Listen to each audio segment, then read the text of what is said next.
All right, this is always for somebody out there. This is going to be my reading from a metaphysical book that you're loving. A lot of people ask if they should buy it. Sure, buy it if you want to. It's really neat. In the meantime, keep using me to just look things up. The reason I'm going to read this one, the reason I read a lot of them is because one of the most impactful things that we can do with this information is actually just to be aware of it. Our subconscious is always listening. So when we have a trauma or a trigger, sometimes we don't realize it, but our subconscious is constantly scanning for things that are a danger to us, have been a danger to us in the past. Whether our cognitive brain realizes it or not, our subconscious does, which is exactly why you could walk into a social gathering and all of a sudden feel anxiety, even though you're actually excited. It's because your subconscious is remembering something from your childhood that was a very socially upsetting experience, and it's just holding on to those things is the same thing. So this is for people who are curious about OCD and the potential emotional roots, because not everybody's the exact same. Some of these things might feel true for you, and some of them might not. But what I want you to do is I want you to take advantage of this video. I want you to actually treat it a little bit like private time with me, because you can, and you have a pause button. So the way this will work is I'm really just going to read it. I might even read a little bit too fast sometimes, but you're just being read to and kind of listening instead of having to do the work of reading it yourself. And what I want you to be listening for is just the curiosity of, could that emotional root be true for me? And could this be feeding into my OCD? Or maybe that doesn't feel true for me. Maybe you're reading this for somebody you love who's OCD. And you want to better help understand them. Like, a lot of kids have OCD, and I think it's so sad because it really is just something emotionally going on. And as adults, if you think about it this way, we are adults, but when we're moving through and going through our healing and kind of cleaning up clutter that has built up along the way, oftentimes it goes all the way back, like I said, to a childhood root or a childhood memory. So if we can get our children as children and break up the events that are their upsets, that are their traumas, that are their triggers, no matter how big or small we think it is in our adult brain, when they're an adult, they're not going to have that accumulative clutter that we have, and they're not going to have those events to go back to. It's actually going to be cleaned up. So what I want you to do is I want you to just listen along. I want you to be curious.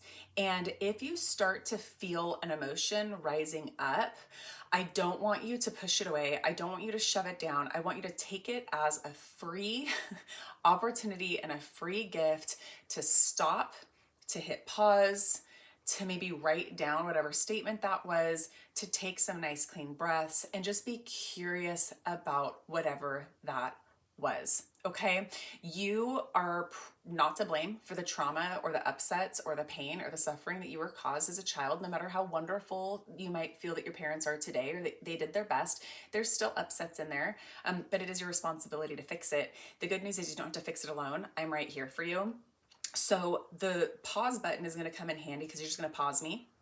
And then you're going to be curious. Okay, you're just going to be curious about what came up, curious about what emotions were stirred up. I would love for everybody to be tapping while I read this, but I'm not going to be tapping necessarily the whole time I read it. So the reason tapping is beneficial to you is because oftentimes when we're just talking, those upsets are getting rewired because our subconscious doesn't know if it's actually happening to us again right now, or if we're just remembering it.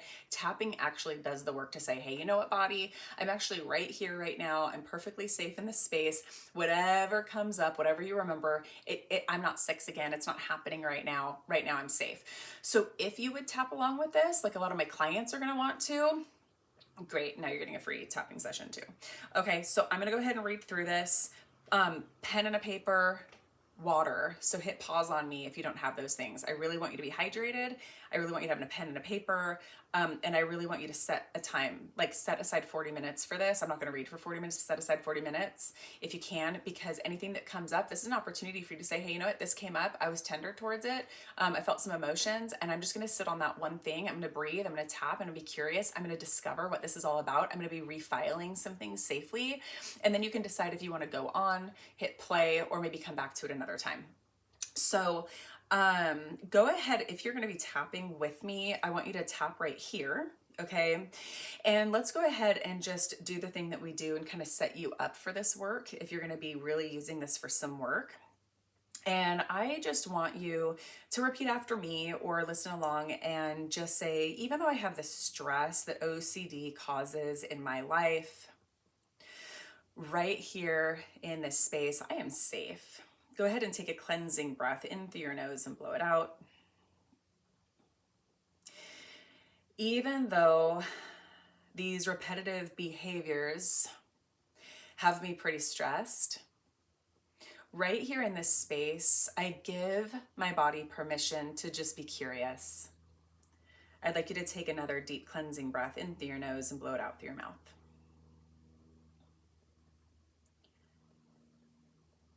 I'll add photos to this that you can screenshot.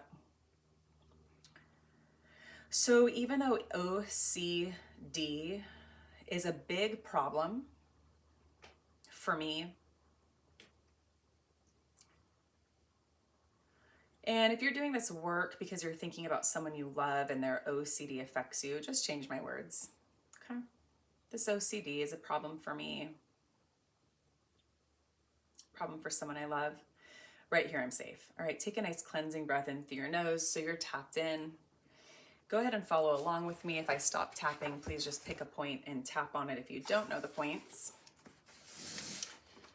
All right.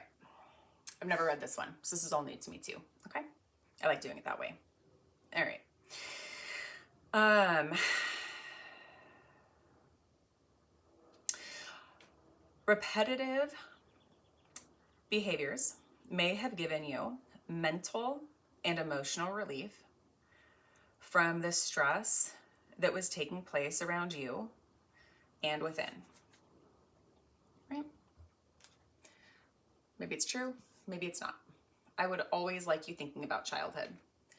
And if you notice that your adult brain tries to say, well, yeah, that might have been true, you know, when I was 5 or 6 this one time, but, you know, my parents were doing the best they could or it got resolved. I really want you to just try to remove your adult brain and your adult reasoning because that child didn't understand it. That child version of you was shocked and surprised and disappointed. And that's the little person that we're trying to heal so that they can come back and be with you and that you can go back and help them with these things that they actually don't understand like an adult. Repeating certain behaviors are a distraction from your circumstances and how you feel.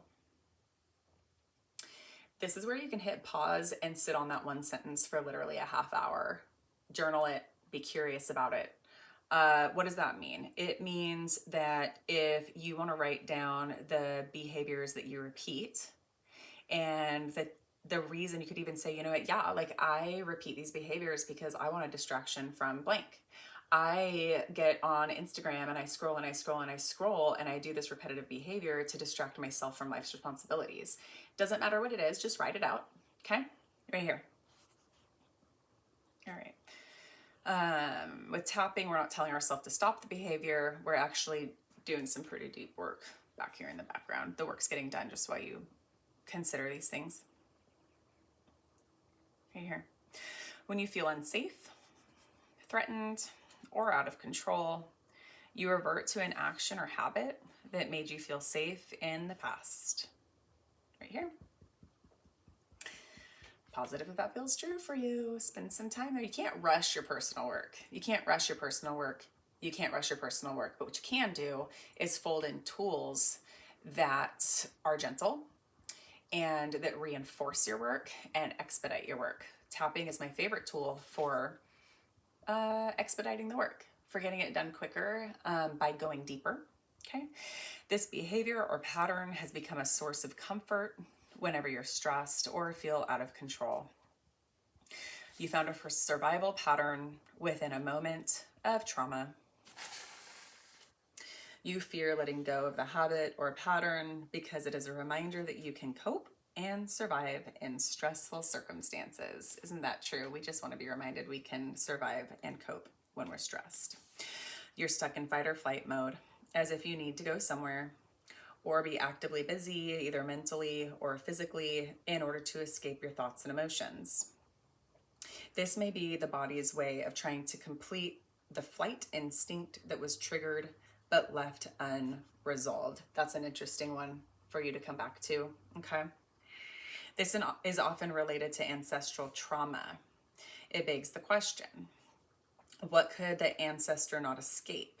What mistake caused the death of others?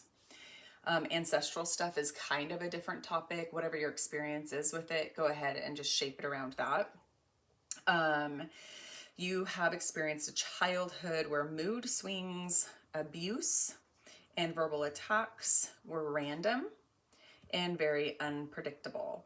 If you're using this as a tapping script, you're going to go ahead and write down any thoughts that come to mind about your childhood when somebody's mood swing, abuse, or verbal attack came randomly, times that you were surprised. You're going to tap on things being unpredictable. Okay, because when things are very unpredictable, what do? We create things that we can predict. Patterns, OCD. If life's going to be unpredictable, I'm going to make sure that I can predict things. You're still holding on to trauma as a result of being at the receiving end of unpredictable moods. This made you become paranoid, afraid, and living in fear as you never knew what might happen next. You may have posed a threat to the family, triggering jealousy in others is an example, and we're often on the receiving end of punishment, abuse, rejection, or abandonment. You may have been punished for your parents' mistakes. Influential people's stress was taken out on you. In other cases, you may not have been a direct target. However, you were greatly affected by their behavior towards each other. Think about your parents. This caused a great deal of stress as you never knew when your foundation, parents, would split and fall apart. You've been lied to many times, making it difficult for you to trust others. You're overcompensating for a lack of control that you've had in life. You're masking and numbing suppressed ancestral trauma that has surfaced. You were the scapegoat in the family, taking responsibility for situations that were not your fault. If this feels true for you, reach out to me and ask me about giving energy back to people and taking back what's yours. It's very powerful and also very biblical if you're a believer. You feel a great sense of urgency to fix things that have gone wrong in an effort to keep the peace. You often hide behind laughter and mask your deep-seated pain. You feel you had no stability in childhood, which has left you overwhelmed, as if you can't handle anything. You may have hardened yourself to survive the verbal or physical blows of others, also related to ancestral trauma. You express, whether it be verbally or physically, your parents' unexpressed pains, stress, tension, or trauma as a result of conflict during conception. Okay. You're going to be taking a screenshot of what I share because I'm not going to go through all of the things that you can explore with this. That was enough. That was the reading. And that's what I want you to just be curious about. Read, breathe, pause, tap, pray, journal. Okay. The rest of it is going to be things that I don't want you to rush on to yet. I want you to really do your work around what I read. And then you can go into these other things to consider. It's amazing questions. Like your inner peace has been disrupted, causing the survival instinct to be triggered, and this changed into anxiety. The body is trying to complete old ancestral trauma that the psyche does not resonate with. This creates conflict, stress, and more unrelated trauma. When did the OCD start? Okay, what happened to you? What were your circumstances like? So that's what you're always going to do is go back to that. When did it start? What was going on? Tap through those things. If this brings stuff up for you, ask me, reach out to me. I'm always taking new clients. We just might pop you on a schedule a little bit later down the road, but I'm here to help you in between until we can meet. Go ahead, tap here, take a nice deep breath in through your nose, blow it out. The only advice I have to not do when you're tapping is don't quit when your emotions are heightened. Okay, stay with it. Breathe, tap, reach out. Let me know if you have questions and be sure to take screenshots of what I'm about to share so that you do have it if you want to share this video with somebody you love and come back to it anytime.